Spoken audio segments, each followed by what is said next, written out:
바울이 선교 여행을 마치고 예루살렘에 왔다가 유대인들의 박해에 몰려 있는 상황입니다. 그때 바울을 보호해 준 것은 로마 군인들이죠. 바울에게 무슨 잘못이 있어서 유대인들이 박해했는지를 확인하기 위해 벨릭스 총독 앞에 대제사장과 바울이 섭니다. 여기서 바울은 하는 말이 자신은 법을 어긴 적도 도덕적인 죄를 범하지도 않았다라고 합니다. 그리고 14, 15절에서 이 이야기를 합니다. 그러나 이것을 당신께 고백하리이다. 나는 그들이 이단이라 하는 도를 따라 조상의 하나님을 섬기고 율법과 선지자들의 글에 기록된 것을 다 믿으며 그들이 기다리는 바 하나님께 향한 소망을 나도 가졌으니 곧 의인과 악인의 부활이 있으리라 함이니이다 라고 하는, 바로 부활이 있으리라는 말 때문에 지금 이런 일이 일어나고 있다라고 합니다. 그래서 21절에 같은 내용으로 반복하기를, 오직 내가 그들 가운데 서서 외치기를 내가 죽은 자의 부활에 대하여 오늘 너희 앞에 신문을 받는다고 한 이 한 소리만 있을 따름이니이다고 합니다. 그러면 도대체 왜 부활이 이렇게 큰 문제거리가 되었을까를 보자면, 우리는 그동안 바울이 로마까지 압송되는 과정에서 세 등장인물을 보죠. 바울이 있고, 그를 대적하는 유대인들이 있고, 그리고 세상 권력을 쥐고 있는 로마 당국이 있습니다. 로마는 이 문제에 대해서 별로 크게 관심이 없습니다. 권력을 가지고 있었기 때문에 죽은 다음의 일은 나는 모르겠고, 지금 내가 힘을 가지고 온 세계를 지배하고 있으니 이 세상이 전부인 것처럼 살고 있습니다. 그래서 부활이 뭔지 관심이 없습니다.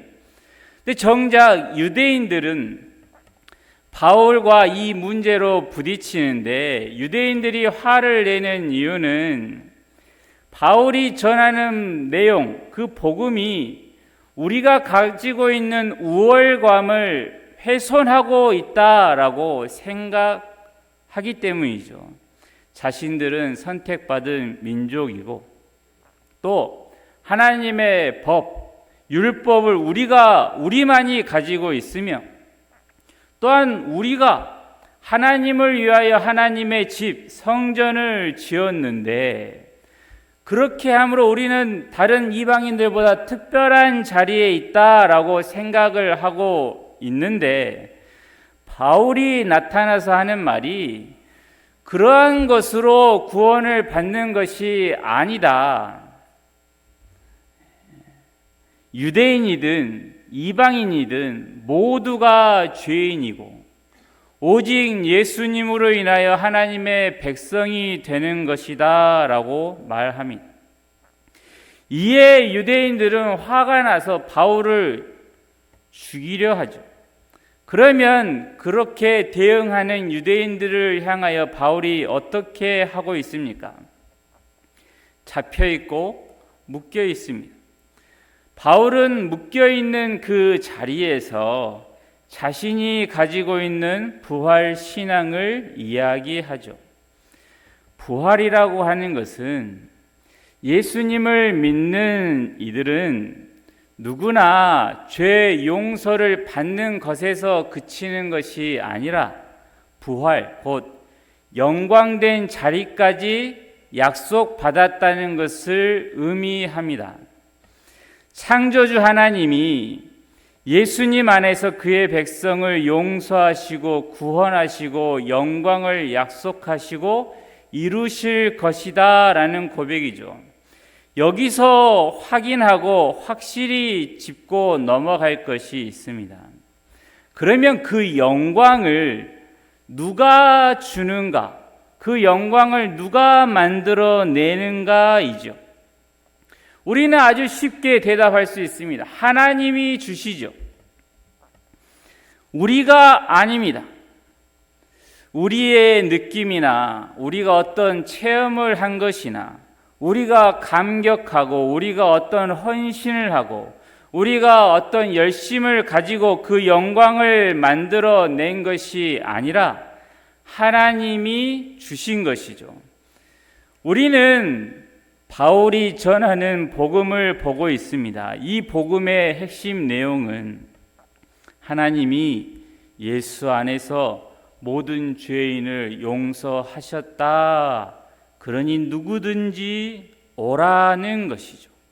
바울이 들려주고 보여주고 있는 복음이 바로 이 내용입니다. 아브라함의 후손이어서 율법을 가지고 있어서 성전을 지었다고 되는 것이 아니라 예수 그리스도 안에서 구원이 이루어집니다. 예수 그리스도의 고난과 죽음과 부활을 통해 이루어지죠. 하나님이 주시는 구원의 영광과 승리가 무엇인지를 바울은 그의 모습을 통하여 사람들에게 보여주고 있고 우리는 이 말씀을 통하여 그것을 봐야 합니다. 하나님이 예수 그리스도 안에서 우리 모두를 구원하셨죠.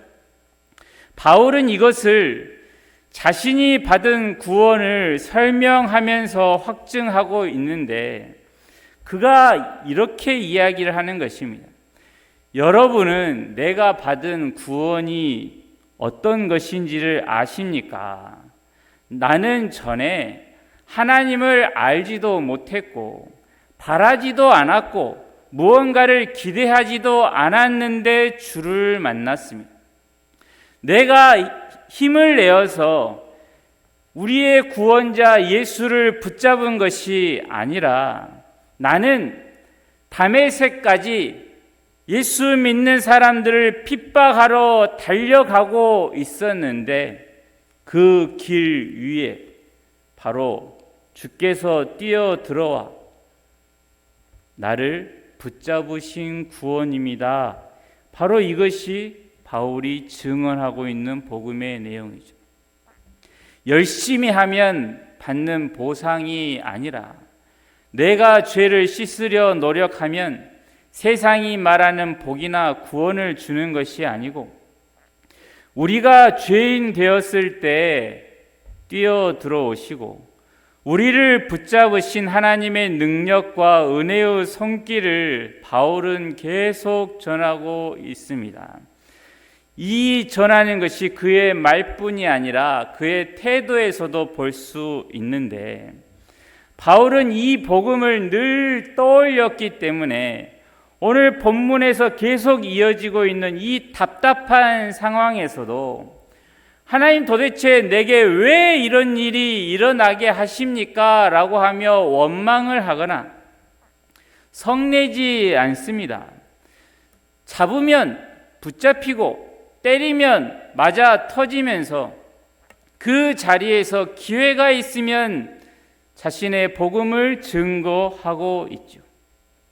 그런데 이 복음을 증거하면서도 울며 불며 피를 토하며 말하는 모습이 안 보입니다. 복음에는 우리가 어떤 것을 더 가져다 붙이거나 우리의 힘을 보탤 것이 전혀 없는 완전한 복음이라는 것이죠. 그러면 이러한 복음을 믿는 사람들의 신앙생활도 이것을 따라가게 됩니다. 하나님을 섬긴다는 것이 예수님을 믿고 사는 것이 특별한 일이 아니라 일상이 되어야 하는 것이죠.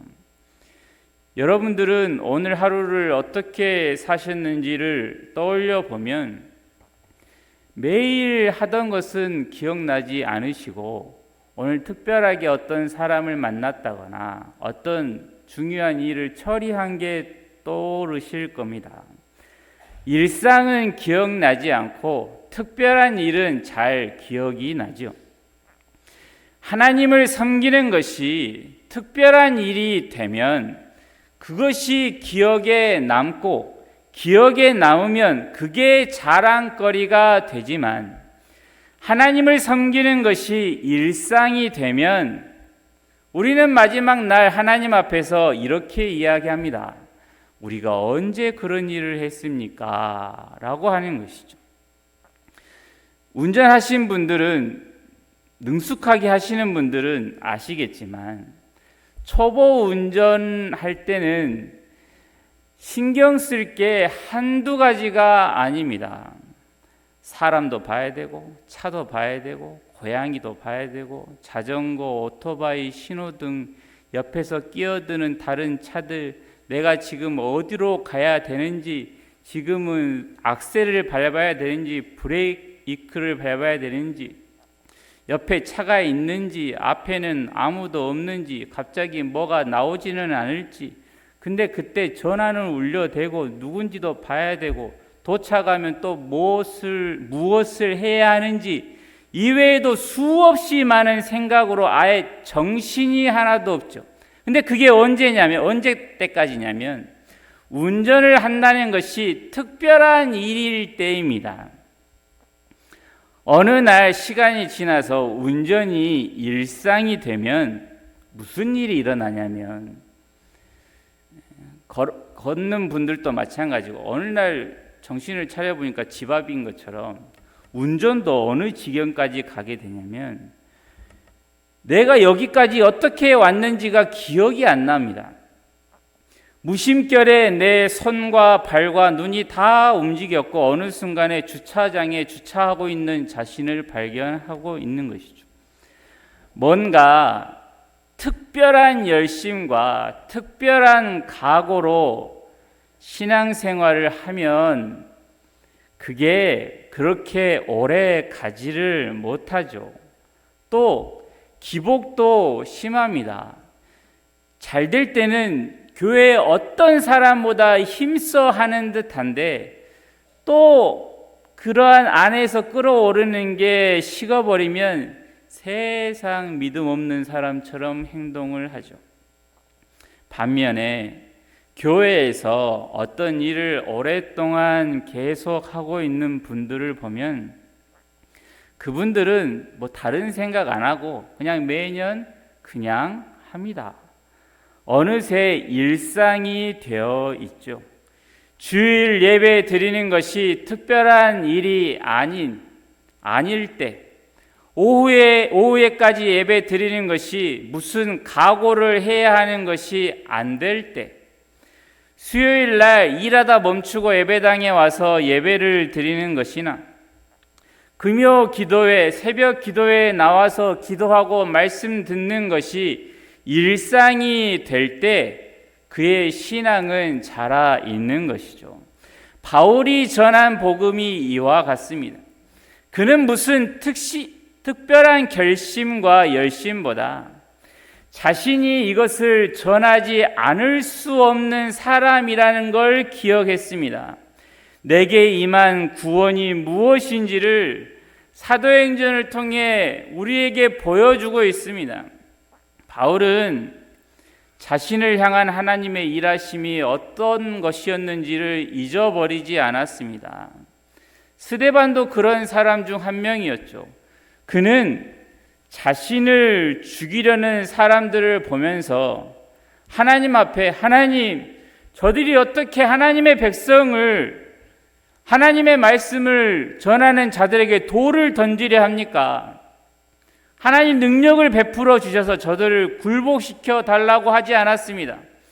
스데반도 은혜가 무엇인지를 아는 사람이었기에 그저 하는 게 이 죄를 그들에게 돌리지 마옵소서라고 기도할 뿐이었죠.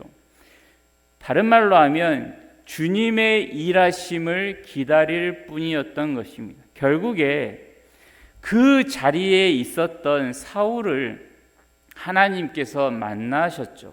그리고 이제 바울이 된 사울은 스데반과 같은 처지에서 하나님의 일하심을 기다리며 자신의 길을 감당하고 있는 것입니다. 스데반이나 바울이 하나님을 대적하고 자신을 핍박하는 사람에 대해 담담하게 대응할 수 있었던 것은 하나님을 믿었기 때문입니다. 극적인 반전을 기대하며 믿습니다 하는 그런 믿음이 아니라 하나님께서 시간 속에서 일하시는 분이심을 기다리고 따라갔던 것이죠. 구원은 우리가 만들어내는 게 아니죠. 또 우리가 어떻게 해서 구원을 하시는 것도 아닙니다. 오직 예수 그리스도 안에서 하나님께서 구원하십니다. 우리는 이것을 믿습니다. 이것을 믿으니 주의 일하심을 믿고 우리에게 감당하라고 하시는 이 날들을 믿음으로 사는 것이죠. 무슨 세상이 이러냐며 어떻게 나에게 이런 일이 일어날 수 있느냐며 원통해하는 것이 아니라 내가 지금 다른 걸 하는 것도 아니고 주를 위하여 내 삶을 바치고 있는데 왜 이럽니까? 라고 하는 것이 아니라 하나님의 일하심을 믿고 믿음으로 가는 것이죠. 선하시고 전능하신 하나님을 믿는 믿음으로 모든 상황 속에서 믿는 사람으로 살아내는 것입니다. 그것이 우리의 몫인 것이죠. 요한복음 5장에 보면 주님이 이런 말씀을 하십니다. 나는 사람에게서 영광을 취하지 아니하노라. 너희가 서로 영광을 취하고 유일하신 하나님께로부터 오는 영광을 구하지 아니하니 어찌 나를 믿을 수 있느냐 합니다. 예수님은 보이는 영광이 아니었습니다. 그래서 하나님께로부터 오는 영광을 구하지 않는 사람은 예수님을 전부 떠나갔습니다. 믿지 않았습니다. 자신들이 기대하는 구원과 거리가 멀었기 때문이죠. 예수님을 믿는 것이 복이라고 하는 것을 증거하시기 위해서 하나님이 여러 표적을 쓰실 수 있습니다. 병이 낫고 귀신이 쫓겨나고 가난한 자가 부자가 되는 그런 표적들을 쓰실 수 있습니다. 예수님이 다니시는 곳마다 이런 기적이 많이 있었습니다. 하지만 그 모든 것이 가리키고 있는 방향을 보아야 하죠. 그런데 사람들은 이러한 표적과 기적들을 목적으로 두었는데 결국에 십자가에서 죽어버린 예수님을 발견하고 뒤돌아 서버리는 것이죠. 백성들이 놀랐던 것은 죽은 자를 살리시고 바다를 잠잠케 하신 이가 왜 죽어야 하느냐입니다. 십자가에 매달리신 예수님을 향해서 하는 말이 무엇이었습니까? 네가 하나님의 아들이거든 내려와 봐라. 그러면 믿겠다. 하지만 예수님은 십자가에서 죽으셨습니다. 이것이 예수님을 믿고 따르려는 사람들 안에 큰 시험거리죠. 예수님을 믿으면 승리가 영광이 보장되어 있다라는 말씀이 분명히 있는데 내가 생각하는 승리와 영광과 하나님이 약속한 승리와 영광의 개념이 다른 데 있는 것이죠. 많은 이들은 눈에 보이는 승리를 원했습니다. 이것이 현대에 와서 어떻게 되냐면 예수님을 믿으면 공부를 잘할 것이다. 공부가 얼마나 잘 되는지 아니? 그러면 좋은 학교를 네가 들어가게 될 것이고 좋은 직장에 들어가고 좋은 직장에 간다는 말은 돈도 많이 벌게 되고 그러면 그렇게 많이 번 돈으로 교회에 헌금을 해서 하나님의 크신 일이 벌어지면 그게 하나님의 영광된 삶이 아니겠느냐라고 하는 방식이죠. 이러한 생각들이 완전히 잘못되었다는 것이 아니라 그것을 기독교의 본질이라고 절대로 할 수 없다는 것입니다. 본질은 계속 무엇을 말하냐면 예수님의 죽으심을 이야기하는 것이죠. 우리는, 하나님의 백성들은 이 땅의 복을 넘치도록 소유할 수도 있지만 동시에 하나도 없이 전부 빼앗길 수도 있습니다. 하지만 그 어떠한 상황에서도 변하지 않는 사실 하나는 모든 하나님의 백성들이 그 크신 은혜 아래에 있으며 하나님의 자녀라는 영광스러운 이름은 계속 있다는 사실이죠. 비록 하나님의 자녀라고 하는 그 이름이 세상의 것으로 증명되지 않아도 영광스러운 것임을 아는 것이죠. 바울은 지금 하나님의 손에 잡혀서 기다리고 있습니다. 죄인이 사는 방법이 무엇이겠습니까? 자신의 죄를 발견하고 유일하신 구원자께 하나님께로 돌아오면 세상 간단하죠. 그렇게 오래 걸릴 일 같지도 않습니다. 하지만 우리 자신을 한번 보십시오. 우리는 수없이 말씀을 듣는데 들리는 말씀을 따라 우리의 마음을 즉각 잘 바꿉니까? 그렇게 안 바꿔요. 수십 년간 안 바꿉니다. 그런데 하나님이 그런 우리를 기다리고 기다리시죠. 하나님은 주의 뜻을 따르도록 힘으로 우리를 굴복시키지 않으셨습니다. 우리에게 그렇게 하신 것이 감사하고 은혜이듯이 그 방식으로 또한 세상을 대하고 계십니다. 모든 세계의 역사가 하나님이 누구신지를 모르고 행하는 그 많은 불순종과 신성 모독과 무지에도 하나님은 여전히 구원의 일을 하시고 또한 기다리고 계시죠. 그러니 우리가 보기에 어째 저렇게 예수님을 안 믿을까? 왜 저렇게 주일날 그 교회 나오는 게 뭐가 힘들다고 안 나올까? 말씀을 들으려 하지 않고 자꾸만 거부하는 사람들에게 우리가 해줄 수 있는 말이 있습니다.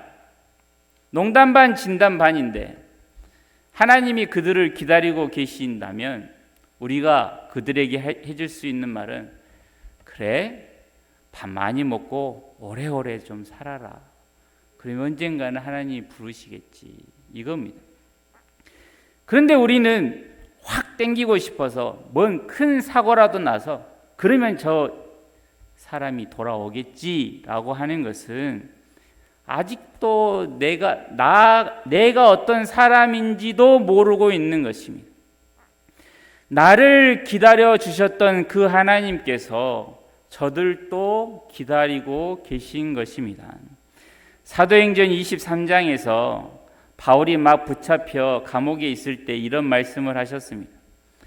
네가 예루살렘에서 나의 일을 증언한 것 같이 로마에서도 증언하여야 하리라. 이 말이 뭐냐면 바울과 같은 상황에서는 아주 어떻게 생각하면 끔찍한 말이에요. 지금 바울은 엄청 힘든 중에 있는데 로마에서도 증언하여야 하리라 라고 하는 말은 너 로마에 갈 때까지 힘들긴 하겠지만 죽을 수도 없다라고 하는 말입니다. 그 고된 시간 속에서 그는 수없이 많은 일들을 죄수의 신분으로 감당하는 것, 그게 바로 사도로 받은 사명이었던 것이죠.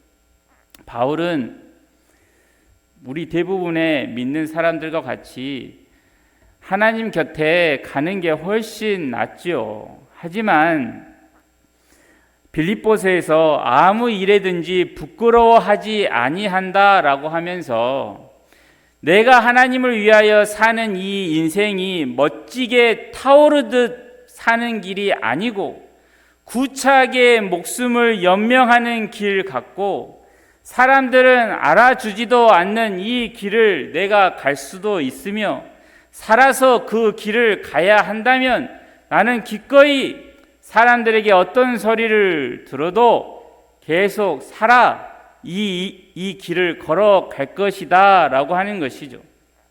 예수님을 믿으며 사는 것은 그렇게 쉬운 게 아니지요. 예수님을 믿기만 하면 하는 일이 다 잘 된다고 하면 내일 수능을 봤는데 예수님을 믿는 친구들만 만점을 맞았다라고 한다면 누가 예수님 믿는 게 괴로운 일이 되겠습니까? 근데 왜 힘드냐면 눈에 보이는 증거와 눈에 보이는 권력을 예수님 믿는 사람들에게 확 안겨주지 않으시기 때문이죠. 총독이 바울을 보자마자 저 사람은 하나님의 사람이구나 하면서 그 앞에서 굴복하지 않았듯이 믿는 이들의 모습이 무엇이라고 나와 있냐면 끄트머리에 있는 사람들 같고 구경거리며 만물의 찌꺼기와 같다라고 했습니다. 그러면 우리는 어떻게 살아야 할까요? 하나님이 일하시고 부활이 있다고 하시니 그것을 믿고 사는 것입니다.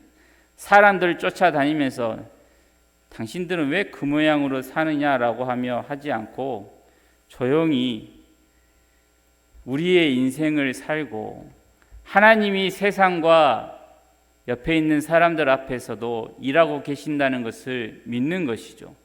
도망가지 말고 에이 더 이상 안 믿을래 하지 말고 하나님이 내게 주신 이 삶을 믿음으로 살아내는 것입니다. 하나님께서 우리에게 맡기신 일들 전부 다 다르지요.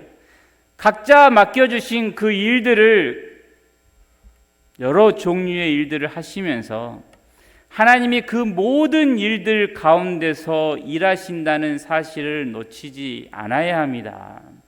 특별한 사람을 통해서 무슨 큰 거룩한 일을 통해서만 일을 하시는 분이 아니라는 사실을 놓치지 않아야 하나님이 나에게 맡겨주신 그 길을 믿음으로 갈 수 있는 것이죠. 나는 나름대로 죽어라 충성하는데 상황이 바뀌지 않습니다. 알아주는 사람도 없고 보상도 안 보입니다. 지금 바울이 처한 상황이 딱 이 상황입니다. 바울이 예수님을 만난 후에 목숨을 걸며 복음을 전하고 있는데 지금 그 마지막 가는 길이 어떻습니까? 하지만 바울은 지금 하나님의 일하심을 보고 기다리고 있죠. 다메섹 그 길에서 주님을 만나기 전까지 나를 기다려 주셨던 하나님, 스데반 죽이는 일을 주도했던 나를 기다려 주셨던 하나님, 그 앞에서 바울은 이미 두 손을 다 든 것이죠. 나의 얼마 남지 않은 삶이 비루하게 끝나는 것 같아도 그런 나를 위해서 하나님의 기다리심의 역사가 이어진다면 기꺼이 가겠다는 것이죠. 바울이 하나님을 바라보며 걸어갔던 것처럼 우리도 우리에게 맡겨주신 일들을 묵묵히 감당하며 하나님의 일하심을 기대하고 믿음으로 사는 하루하루가 되길 바랍니다. 기도하겠습니다.